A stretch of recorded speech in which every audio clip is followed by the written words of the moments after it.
The day started with a sense of longing for peace. Work had been a grind, and I needed an escape.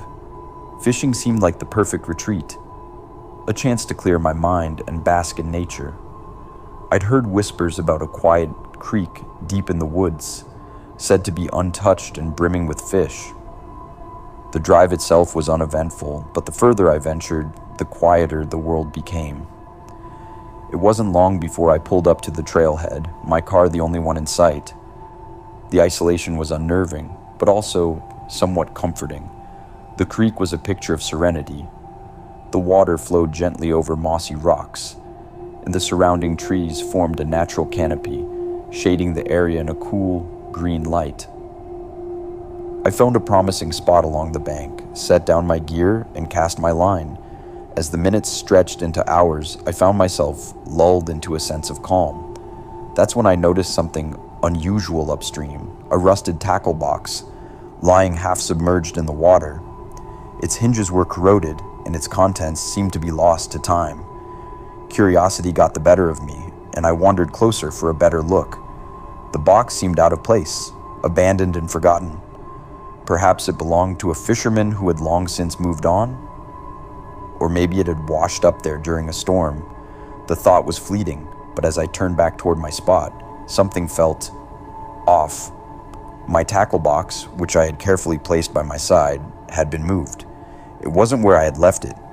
At first, I thought I might have bumped it, or misremembered, but the ground told a different story. Faint footprints trailed away from my gear, leading into the dense woods behind me. My heart began to race, and my sense of calm was replaced by a creeping unease. I scanned the tree line but saw nothing. Telling myself it was nothing to worry about, I returned to my spot, though the feeling of being watched lingered in the back of my mind. As dusk began to settle over the creek, the sense of unease I had been battling all day grew stronger. The serenity of the flowing water and rustling leaves had given way to a chilling silence. Even the insects, once a constant presence, seemed to have gone quiet. My every movement was accompanied by an overwhelming awareness of the woods behind me, where the footprints had disappeared earlier. I told myself it was paranoia, but my gut whispered otherwise. I sat stiffly by the creek, eyes darting between my fishing rod and the surrounding trees. My breathing felt louder than usual, echoing in the stillness. I kept expecting to see someone emerge from the shadows, the owner of those footprints, perhaps. But the woods remained undisturbed. Minutes turned into hours as I stared at my gear, unable to focus on the fishing. It felt like the forest was closing in on me, the shadows stretching longer with every passing moment. Finally, I decided enough was enough. The fishing wasn't worth the discomfort, and my nerves were shot. I stood up to pack my things, relieved to finally be leaving. As I bent down to grab my tackle box, I noticed something chilling. A faint glint of metal on the ground several feet away. It was my fishing knife, the one I'd left inside my tackle box earlier. The sight froze me in place. I stared at the knife, my mind racing to make sense of how it had ended up there. I hesitated for a moment before cautiously walking over to pick it up. As I reached for it, a sound froze me in my tracks. A sharp crack, like a branch snapping, coming from the tree line. My heart pounded in my chest as I straightened up and looked toward the source of the sound. At first, I saw nothing but the dark outline of trees swaying slightly in the breeze. Then, out of the corner of my eye, I saw him. The figure stood partially hidden among the foliage, as if he had been watching me all along. He wore a ragged flannel shirt that blended with the shadows of the forest, and his posture was unnervingly rigid. I couldn't make out his features fully, but I could see the glint of something in his hand, a second knife. The man didn't move, nor did he respond when I called out. He simply tilted his head as though studying me. That small gesture sent a wave of fear coursing through my body. I quickly snatched my own knife off the ground and backed away, my eyes locked on his shadowed form. He stayed motionless, watching me as I stumbled toward my gear. Every fiber of my being screamed at me to run, but my legs felt like lead.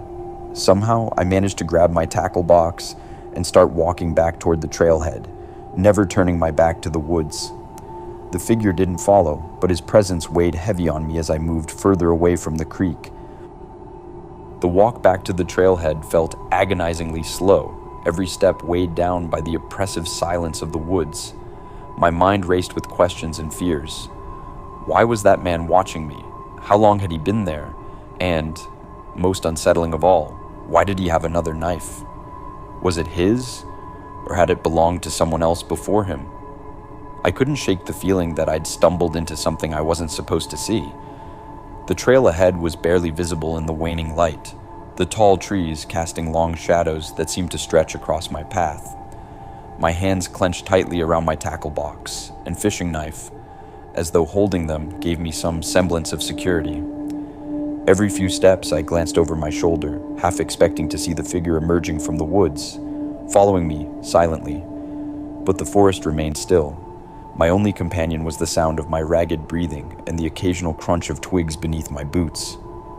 The tension in my chest grew heavier with each passing moment, yet I forced myself forward, desperate to reach the safety of my car. It wasn't until I neared the parking area that the feeling of unease spiked sharply. Something was wrong. The dim glow of the trailhead, once visible through the trees, was gone. I couldn't see my car, couldn't hear the faint hum of the engine I had left idling earlier. Instead, the parking area looked darker than it should have, almost as if it had been consumed by the shadows. As I stepped onto the gravel, I stopped short. My car was still there, but the driver's side door was wide open. My heart sank. I knew I had locked it before heading to the creek. I never left it unsecured. Slowly, I approached the car, my pulse pounding in my ears. The air felt heavy, suffocating, as though the woods themselves were pressing in on me. I didn't wait to see what he would do next.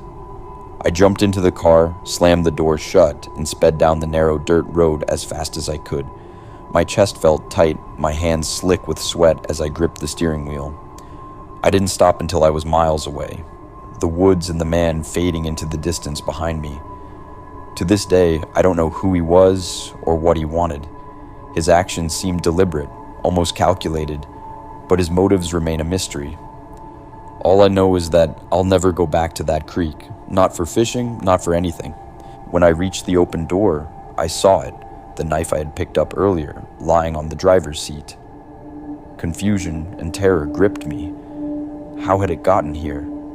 My hands tightened around the fishing knife I was holding, the blade trembling slightly as I struggled to keep my composure.